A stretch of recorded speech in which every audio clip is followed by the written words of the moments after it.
ఈ భూమండలం మీద నిజంగా ఇంతటి దారుణమైన క్రెడిట్ చోరీ చేయగలిగిన వ్యక్తి ఇంకొకడెవడైనా ఉండగలడా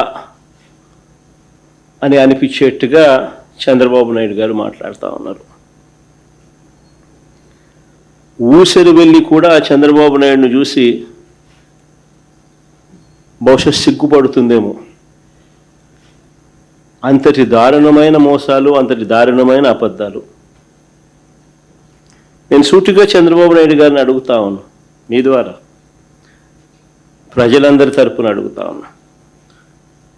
అయ్యా 4 సార్లు సీఎం అని చెప్పి చెప్పుకునే ఈ పెద్ద మనిషి చంద్రబాబు నాయుడు, నేను అడుగుతా ఉన్నా, భూముల రీసర్వే చేయాలన్న కనీస ఆలోచన అయినా కూడా నీకు ఎప్పుడైనా గతంలో వచ్చిందా అని? కనీసం ఆలోచన అయినా నీకు గతంలో ఎప్పుడైనా వచ్చిందా అని? ప్రజలు ఇబ్బందుల్లో ఉన్నారు, రైతన్నలు ఇబ్బందుల్లో ఉన్నారు, రకరకాల సమస్యలు ఎదుర్కొంటా ఉన్నారు. భూ సమస్యల మీద, వారి సమస్యల మీద కనీసం నీకు ఎప్పుడైనా రీసర్వే చేయించి వాళ్ళ సమస్యలన్నీ తీర్చాలి అని చెప్పి కనీసం నీకు ఏ రోజైనా ఆలోచన అయినా వచ్చిందా చంద్రబాబు గతంలో అని అడుగుతా ఉన్నా.